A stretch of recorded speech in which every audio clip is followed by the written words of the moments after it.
Les composants contenant des polluants sont retirés à la main du gros électroménager. Les collaborateurs démontent notamment les condensateurs qui peuvent contenir des PCB. Les PCB sont des substances extrêmement polluantes, fréquemment utilisées dans les condensateurs avant leur interdiction en 1986. Les condensateurs produits depuis cette interdiction contiennent moins de PCB.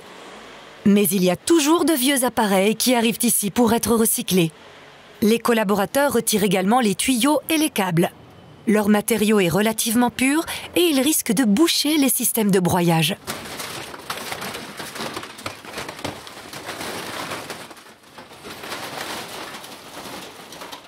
Ici, on stocke les métaux usagés dépollués, qui proviennent de voitures, d'appareils électriques, avant leur broyage.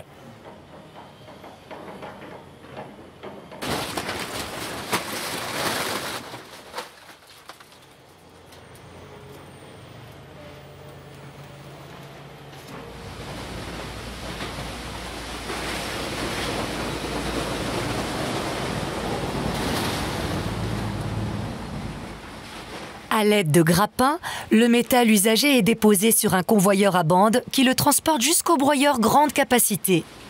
Ces broyeurs fonctionnent comme d'énormes mixeurs qui découpent le métal en petits morceaux.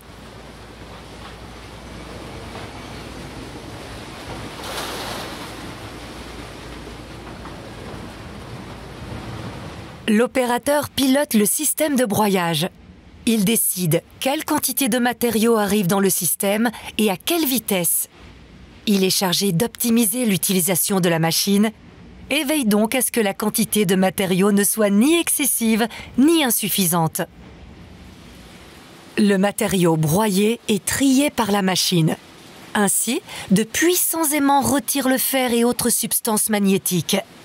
Les métaux non magnétiques, comme l'aluminium et le cuivre, sont retirés du flux de matériaux à l'aide d'une technique utilisant les courants de Foucault. Enfin, une dernière technique de tri permet de séparer d'autres matériaux. Elle repose en gros sur la reconnaissance des couleurs, le cuivre n'ayant par exemple pas la même couleur que l'aluminium.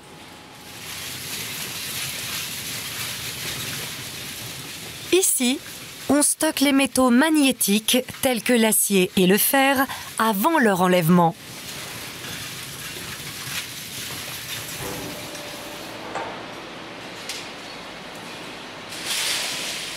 L'aluminium est chargé à l'aide d'un grappin avant d'être envoyé à la fonderie.